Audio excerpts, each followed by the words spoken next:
and welcome to the podcast that doesn't mind losing in the fifth round of the FA Cup as long as it looks good on the documentary. It's the big man up top. It certainly is. Cynical that head, isn't it? Oh dear. We were having a conversation probably about 15 minutes ago, and I was saying how isn't it a lovely story? Isn't it? It's great, isn't it? You know, Wrexham and all that, Yeah, and all that. and you're not into it. You've had enough.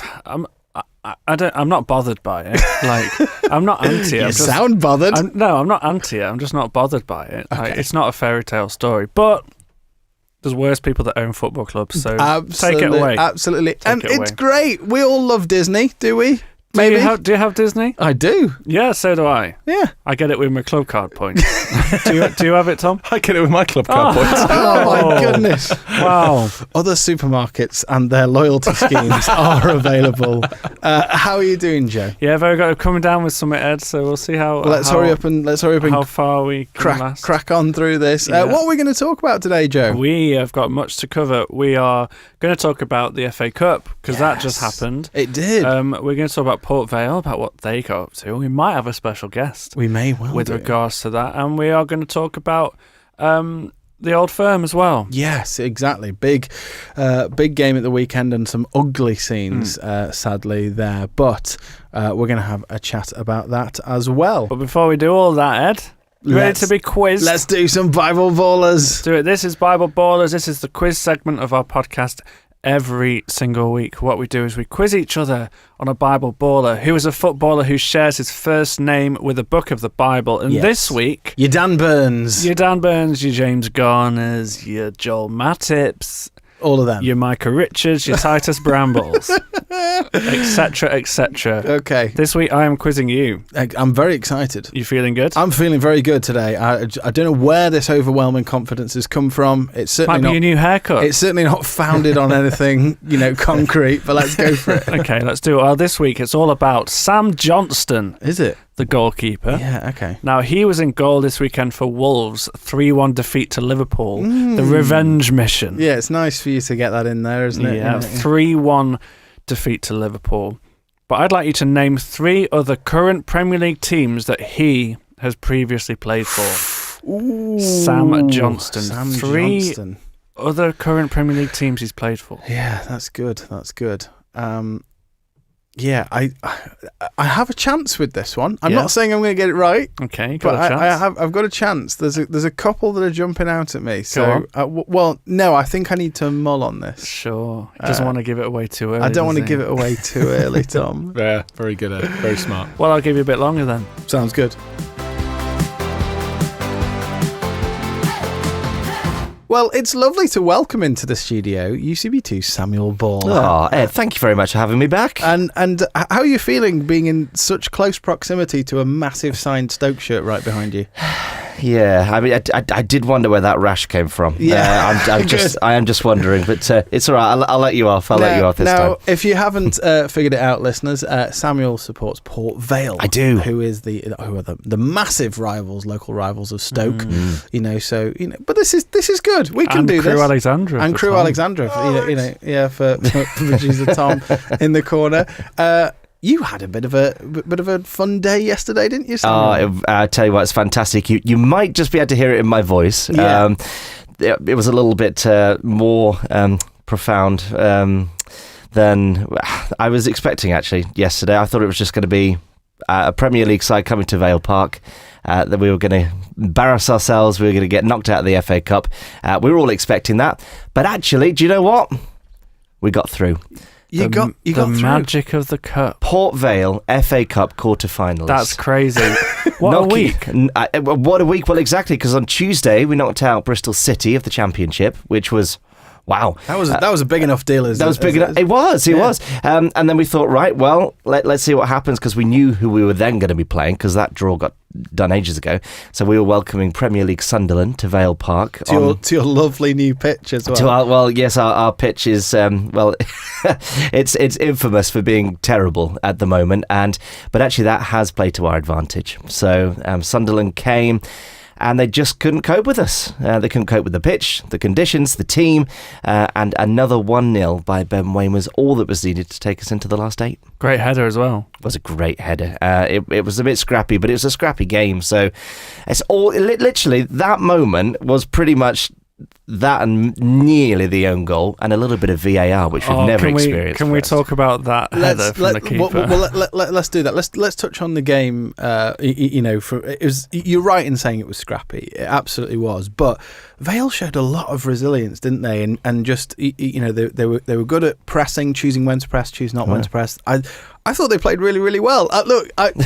Far be it from me to sing the praises of Port Vale, but listen, Thanks, I thought Ed. they did really, really well, and they made their whole city proud this weekend, Samuel. Well, that's what you've got to put Stoke-on-Trent on the map. Whether Someone's got to. Well, the thing is, and it is worth noting that Vale are rock bottom of League One. I mean, rock bottom, and we've been rooted there since probably October, November time. Relegation is it's all but a certainty. It is. Point. I mean, it would take a miracle, but 3 games in hand. But you never know. Well, we do have 3 games in hand, yeah. But the thing is, this season we've done really well in the cup. I.e., we got through to the Virtue Trophy quarterfinals, the big FA one. Cup quarterfinals, But in the league, we've just been terrible. And it's almost like one team turns up for that, another team turns up for that. So the cup games have given us something to cheer about. But. Well, I think before we go on to talk about the sort of distraction of the cup, let's talk about the game. Let's start with that incredible save, Joe. Just take us through the headed save from the back pass. This is a classic FA Cup scenario where the lower league team are really hustling and bustling, pushing the Sunderland defenders. Luke O'Nien on left back, he was kind of harried into making this quite chaotic back pass to the keeper and basically launched it towards his own net. And it was at some pace. It was very much going in. But the Sunderland keeper had the nous to head it over the bar because he knew he couldn't catch it because it would be a back pass. It was just incredible. And we were chatting before. He didn't shout at his defenders as he probably should have done. He didn't shout. He didn't berate Luke O'Nien. He just laughed. He's like, "Yeah, I've nailed that." That's a bit daft, isn't it? Yeah. And then a fantastic finish to put Vale 1 up as well. There was also potential for Port Vale to take a 2-0 lead later on with a potential goalkeeper red card situation, wasn't there? Yeah, I think it was quite blatantly a red card. I don't know what you felt in the stands. Did you not? No, I don't actually think he touched him. So this was some of the angles seemed to suggest it was one of those. Yeah. But Anthony Taylor in the end ran over, celebrity ref. I think it's fair to say. Well, yeah. Anthony How was Taylor. that? Can I just say, I was at the game afterwards. When the players are coming out, I think he's the only referee I've ever seen people want a selfie with. Unbelievable. Game's queuing gone. up they were. Gone. How was your first ever experience of VAR at Vale Park? It was strange. It wasn't used all that much actually. I think they just got a bit excited when it said possible red card. Well, and then so VAR, and then subsequently it wasn't a red card and it was a yellow card, and we moved on. And then the chance, which can't be repeated on this podcast, then it's like, yay VAR, oh boo VAR. And actually I've looked back at the footage and the highlight. I don't know what camera they're using. It was like they're filming on a potato. I don't know where it was. So what they could see from that, I really don't know. Not helping anything, is it? Yeah. But we might have to have it again, because obviously every round now in the FA Cup has to have VAR, and if we get another home draw, every single draw so far in the FA Cup in this round or this cup run has been at Vale Park. So if we get another one, then they're going to have to put it back up again. And of course we record this before the draw happens. Yes. This will be released after the draw. But who would you like? Looking ahead at the draw, who do you want? I mean, first off, I thought that, if we play Arsenal again, who we've already played this season, it was a great night at Vale Park, and actually we gave them a good game. And the pitch that night was like a carpet. I mean, it was beautiful. Even their fans said, that's how well Arsenal could play, because it was glorious. bring them back. Yeah. To be fair, they probably like the pitches it is now. But I think, no, in my heart of hearts, we're probably going to bow out of the next round, although I said that this round, to be fair. So let's just go to Anfield or something. Let's just have a great day out. And, if we're going to bow out, just bow out in style. It'd be fantastic. But that's a kind of tie that can keep you afloat financially for years as well. If you get away to Anfield or Etihad or Emirates, you can get a lot of money for that. I mean, yeah, money's been huge. I mean, in this last week, we've had over 400,000 just for, telly and, getting through. So, yeah, anything's possible, So it's been a good week for the club. It's good for fans' morale. And, you've got to think in those, the tough times of the season, which it's been torrid, those little bit of bright spots, you've got to hang on to them and celebrate them. Well, let's talk about that, kind of the cup being a distraction. You talk about that being a bright spot. How do you kind of go from a depressing league game where your team just hardly stringing any passes together, like there's no hope, but then to suddenly this week of such joy, like that must be great for the team's morale. It's incredible. Yeah, you can see that, and particularly when John Brady came in, our new manager, he's been amazing and he's given the team some newfound confidence. And I think from that, you've got to take that then into the league games. And in fact, we haven't actually done that yet, because when we were playing well in the Virtue Trophy, it wasn't then translated into the league. So, we can celebrate, yesterday as it was, but then we're playing again this Wednesday night in the league, and there's a little bit about you going, let's just try and get something, but that actually we're pretty much dead and buried. So does it matter? I don't know. So it has been a welcome distraction, but I think there's still enough fight in this team to maybe take it to the last game of the season. Because that's what it is, isn't it? You didn't watch that game yesterday and think, he's changed tactically what he's done for this game. He very much same tactics in the league, but it's vibes, it's mentality, it's all vibes. It's all vibes, isn't it? So it's just about getting that into the league, isn't it? It is, and it's the same group of players. It's the same changing room. It's the same manager. So how do you translate that? And that's what we've got to see. And of course, teams do change. Formations can change depending on who comes, but am I positive that maybe we'll scrape something? Maybe. Ed. Do you think it's interesting? We were sort of talking about this and the sort of the parallels with life, because there are times when life feels like it's a relegation slog, a relegation battle, and yet even in the middle of those difficult times in life, there are green shoots. There are things that we can look to in terms of bits of hope. What are your thoughts, Samuel, in terms of in terms of that? How can we be, as Christians, how can we be looking for the little rays of light, during dark times? And that can come anyway. If you're going through a tough time, I often find if I'm having a really bad day, even just like a green light at the traffic lights, or you find a parking space when you need one, when you can just say, Lord, thank you for that. It's to someone like, I know you're going through a tough time, but I've got you. And I love you. And you often hear the phrase, those little wins, and God is so good and he will get you through the tough times. But you've got to focus on those little wins and saying, God, I saw you there. I saw you in that, that the money that came just at the right time that I needed it, or a friend was healed that I've been praying for, or someone I've wanted to bring into church who I just kind of gave up on. But no, they've come in and they've experienced you. You've got to have a look at those times, because yes, life can feel like a slog. It really can, just like the football season can. But then you get a day that's unexpected, and God is a God who does things unexpectedly. And if you live in the anticipation of what God is going to do and they're good things, then, let's see what happens. And I think sometimes as well with, as is commanded in the Gospels, sometimes we can be so focused on the worries and the sort of the anxieties around us, which are very valid, that we forget to look at how beautifully dressed the lilies are, or how well fed the sparrows are, and all that sort of stuff. There are always good things that we can look to on there. Be that something small like your club just existing. We've spoken a lot about Morecambe FC this year, or the bigger things, like getting through to an FA Cup quarter-final. Well, it is. And, I know it's a strange thing, but our football shirt this year is the 1954 Iron Curtain season. Which is lovely. Yeah. I mean, it's nothing on it. Someone said, it looks like they're playing in the PE kit.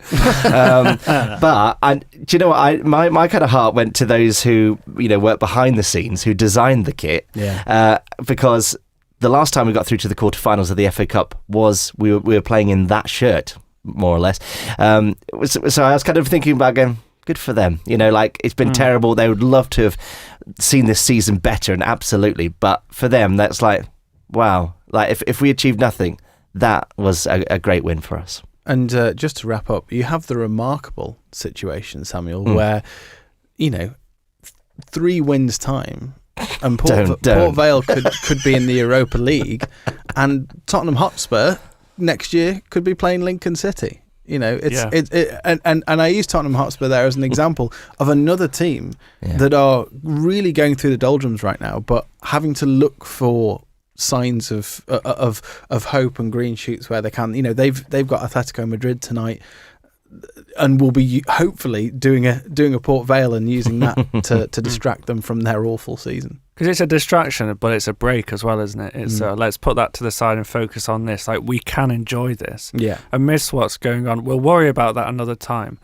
Let's just focus on this, find joy. And the thing about the Vale game, the thing about this Tottenham run in Champions League, if they get a result against Atletico Madrid, same with their Europa League campaign last year, you will never take that moment away from Spurs fans. You will never take this moment away from Vale fans. And just clinging on to that at the end of the season, when actually maybe it's not been a great season, like, you can find joy there. Absolutely. Well, thank you, Samuel. Thank you very much. Get back to your day job now. Thank you very much. With my sore throat. Yes, absolutely. So you mentioned Wrexham at the start, Joe. I was rather facetious about them. You were rather cynical about them. I would like to retract some of it. Would you? Well, yeah. This was a great game, and I really was. I really was rooting for Wrexham in this game, as much as the story's starting to become about money and fame and all that. Like, they were a real underdog, but you just had a feeling that this was going to be a great game, didn't you? And they certainly gave Chelsea a really good game, losing 4-2 after extra time, but pushing them all the way in this one, didn't they? Yeah, they were. And they, again, really good team spirit, some great goals as well. They just kept going till the end, almost got an equaliser as well, which you're just watching that and it's painful. Again, like we said before, this is Wrexham's first instance of VAR. Probably not the last. No. That's the way they're going. Well, there is that lovely irony of the cameras, isn't there? Yeah. Shove that on your documentary. But I think didn't get that angle, did you? No. Sorry. We're going to keep this in, Tom. We can keep this in. Yes. Just that raw. Joe, that's so catty. I love it. Unfiltered. I think you need to go and read some scripture. Yeah, Joe, I do. Sort yourself Sorry, out. Ryan. But VAR coming to their aid in the first half. That first goal for the Sam Smith goal, and then again, sadly, being the thing that ruled out their equaliser. And I think the thing about that equaliser, it was so close. It was literally, like we keep saying, a toenail offside. I know. But did he need to do it? Was it going in anyway? I mean, obviously in the moment he's thinking, this is my chance to equalise. And in any championship game, it stands. And it was such a huge moment and just heartbreaking right at the end. And then João Pedro goes and seals the win at the other end. But this was Chelsea maybe slightly complacent here as well. Some big wholesale changes for their squad. Obviously, they've got a big game against PSG coming this week. But yeah, a lot of changes. But ultimately, the squad depth was just too much for Wrexham in this game. Well, I was going to actually argue against that. I think that Chelsea, despite it being a difficult game, I think they've actually done quite well in the sense of, this had banana skin written all over it. Away at Wrexham with that crowd, evening game, you're just thinking this is going to be an absolute classic for the Premiership team to get dumped out of the cup, and either it'll happen with a full strength side, and all of a sudden there'll be questions asked about the strength, or it'll be the reserves, in which case Liam Rosenior will be questioned for rotating the team. So I think like it's one of those where for a Premier League side, they're on a hiding to nothing really. They've got to pull out performance and get the win somehow, however you do it. Absolutely, and I think Chelsea are very used to having rotated squads. You know, the size of their squad is so big that they very rarely put the same team out. And you're right, you just gotta win by any means necessary. And it's really Chelsea aren't really going to come out of this game with any credit because of the opposition. And if you win, no one's impressed. If you lose, everyone's laughing at you and that kind of thing. So yeah, fair play to Liam Rosenior, fair play to Chelsea. Very good win, hard place to go. Can we touch on Arsenal? Scraping through is the only way to describe it against Mansfield. Yeah, what a game as well. They had 18 shots in this game, which is monumental against Arsenal. Against a team that defends very well. And obviously it was a changed team, but still, Arsenal have a great squad. They're well drilled. Mansfield really gave them a really good game here, and I was really pleased for Nigel Clough to kind of have his moment in the limelight. When that equaliser went in, it felt that must have been such a great moment for him, maybe the peak of his managerial career. I don't know. I think if you're a lower league team playing against a Premier League team in the Cup, actually a win is nice, of course. A win is just lovely. It's one of those dream moments. Actually just getting the goal. You want a goal. You want a goal when the game is still in the balance, either to take the lead or to get an equaliser. Just something to give you that we can do this feeling. And it must feel lovely when that goal. I say must feel because I can't really remember anything vaguely connected to Stoke. Well, you got to a final, didn't you? We did. Yes. Well, it's about moments, isn't it? It's about moments. And realistically, Mansfield fans and players know that they're not going to get too much further in the FA Cup. So it is those moments. It's the joy.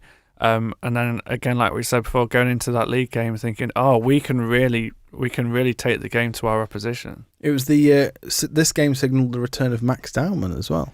Yeah, really promising player. I think we spoke a couple of weeks ago about young players, and I think this weekend you saw Max Dowman play really well. You saw Rio and Gamora play really well for Liverpool as well. And I was really impressed by Max Dowman. He's very good he played in the midfield. Seems like he can play anywhere across that front line and midfield. Good in tight spaces, and this is the kind of game you want him for, really, like just going to a really hard place and just having fun, and he really did that. Let's touch on another cup set, Joe. Fulham going down 1-0 at home to Southampton.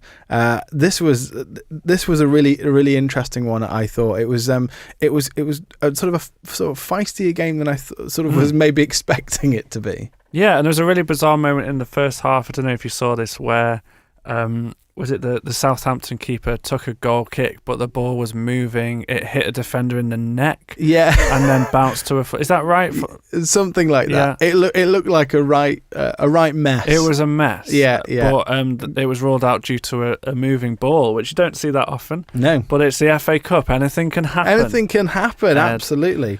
Southampton getting stronger, aren't they? We were talking earlier to Samuel about how sometimes these cup games can help us in the league. Do you think there's a potential for a late push for the playoffs for Southampton? I think so. They've had quite a strange season, haven't they? They obviously had the football manager himself, Will Still, in charge at the start of the season, but he didn't last too long. No. They've now brought in Philippe Clement, who is an ex-Rangers manager, and he's done really well there. He's got them playing.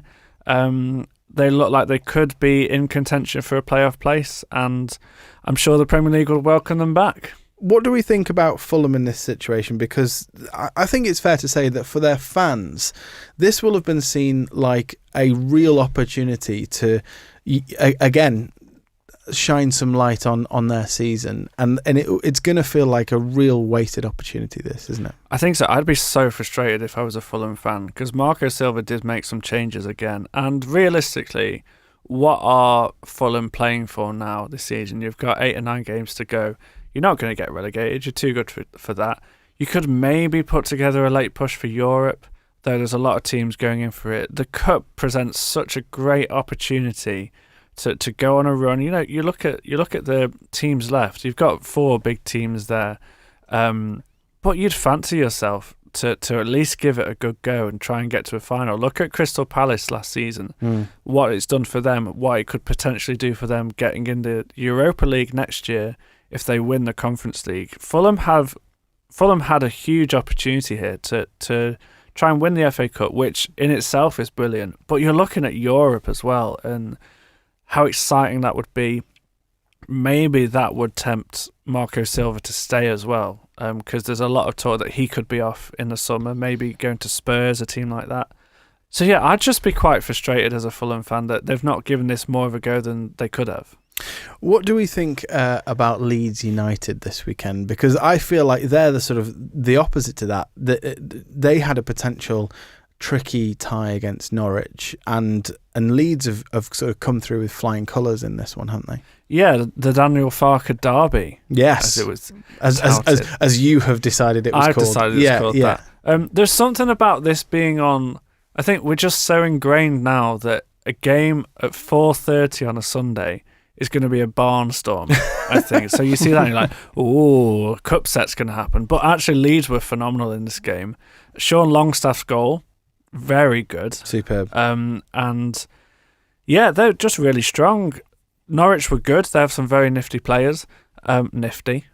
Nifty's a good word. I like do that. people say nifty? Well, they can do. Not like an uncle saying nifty. This nifty bit of They've kit got some fab players. Yeah. But yeah, Leeds are really good. Great win. And again, the potential, if they get a kind draw in the quarters, they could be going to Wembley. Let's touch on Norwich, though, because actually I have a voice note from Matt Stat. Oh, go on then. Barcelona have signed Tavares from Norwich City. He is in the top 12% of Championship midfielders for goal involvements. He averages 6.8 progressive carries per 90 minutes. His passing under pressure percentage is 88%. He wins 57% of his duels, 3.1 shots creating actions per 90 minutes. Stats show he isn't just a gamble, he's a data-driven great fit for Barca. Are we now seeing better players in the Championship as big clubs from abroad look there for their next signing? And will this trickle down to the rest of the EFL? So that's amazing, because he's right. You know, Tavares has gone from Norwich to Barca. Big clubs all over Europe are going to see players at these smaller clubs in the Championship, potentially even League One, because they're not just good players, but they're also playing in the same style as well that they're playing in the top leagues. Yeah, I was really struck this weekend watching Mansfield, and Tyler Roberts now plays for them. Former Stoke player, is he? No. Who am I thinking of? Former Leeds player. Leeds player. You're right. Tyler Sorry. Roberts, yeah. No, it's Sorry, okay. I That's just okay. assumed that they've just all assumed, played for Stoke. some northern team. Yeah, fair enough. Former Leeds player, and I was just so struck by his quality on the ball.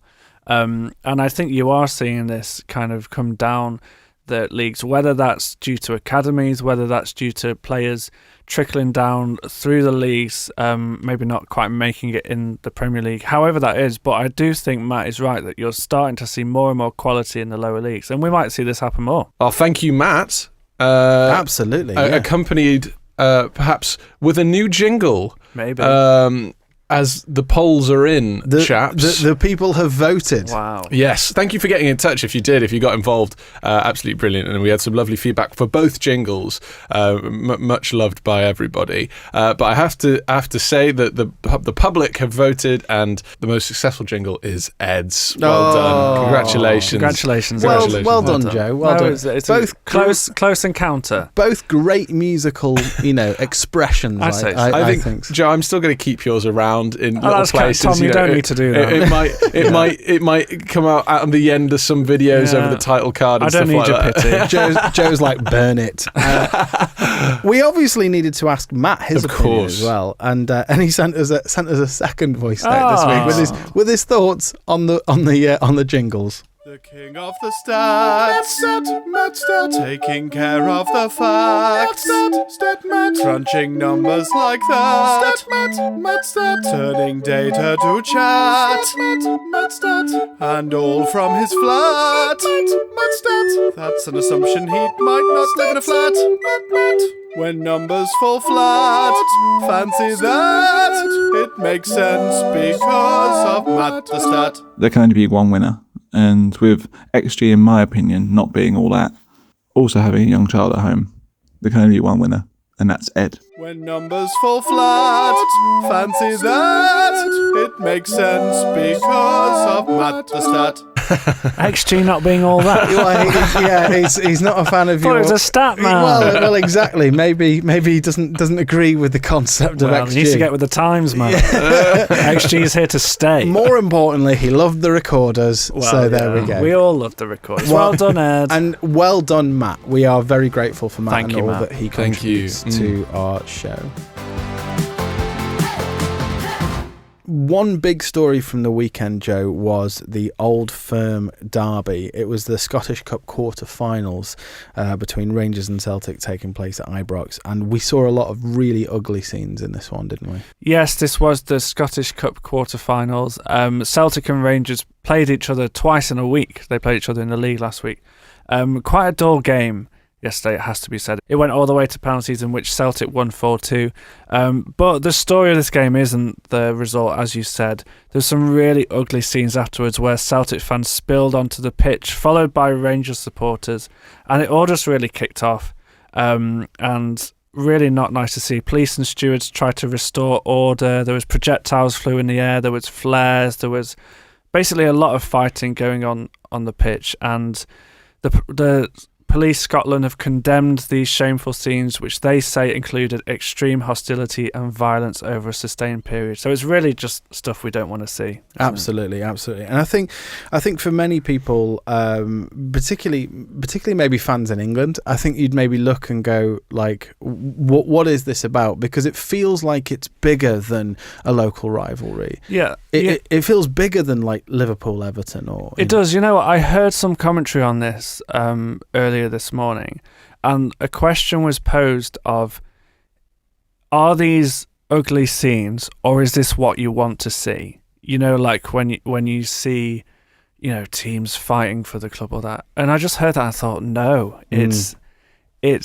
so much deeper than that, isn't it? This isn't fan bases being passionate about football. That's right. And I think that, you know, for me as a Christian, I assume you feel the same, Joe, is that the violence just does not chime at all with faith in Jesus. It just cannot and does not. And I think particularly with this having religious roots as well, that adds this really extra layer of complication. Now, for anybody who sort of doesn't know, this rivalry goes way back to the 19th century, and large numbers of Irish immigrants coming over to Glasgow after the Great Famine, and over time Celtic has become associated with the Irish Catholic identity. Celtic was founded by an Irish priest. Rangers have then sort of become associated with Protestant British Unionist identity, and so then football has become like this proxy battleground for identity, politics and religion. So this is a whole sort of thing where football is the excuse for something else that is going on. And I think that this problem persists today because actually, you know, the people involved here are not generally religious people. Yeah, I can't imagine you know, there's too many people on that pitch yesterday who were thinking, I'm doing this for my religion. That's right. But it's part of sort of inheriting this cultural identity, you know, Irish versus British, Catholic versus Protestant. And that's why this sort of issue sort of survives the decades, even when that sort of belief, you know, declines. But I think that this is a really complicated issue, and it wouldn't be right for us to sort of just blanketly say this is the problem, this is what they need to sort out. That said, I think what we can do is absolutely categorically again condemn the violence, because there's just no place for it in football. There's no place for it certainly amongst religious supporters and Christians. So I think that it's something where we need to be looking again for those green shoots like we talked about earlier. And there are moments in this rivalry. There is great work being done by churches, church groups, ministries to help bridge the divide and to try and, you know, restore that rivalry to something that is healthy. We all love that kind of, you know, Man United, Man City, or Newcastle, Sunderland, whatever it is. but there is a line somewhere, and you're absolutely right. This is way past it. We really want to talk about this, and it's a topic that deserves a lot more conversation. And we're actively looking to get an outside voice on this who can kind of advise us, can kind of give insight on what this lived experience is like. And actually, that's quite harder than you think, because this is so deep, this is so layered. There's so much tension amongst this that actually we need to be careful how we do it. Right? Yeah, that's right. Making comment on this issue is no mean feat. So we'll make sure that when we do talk about it, we handle it sensitively.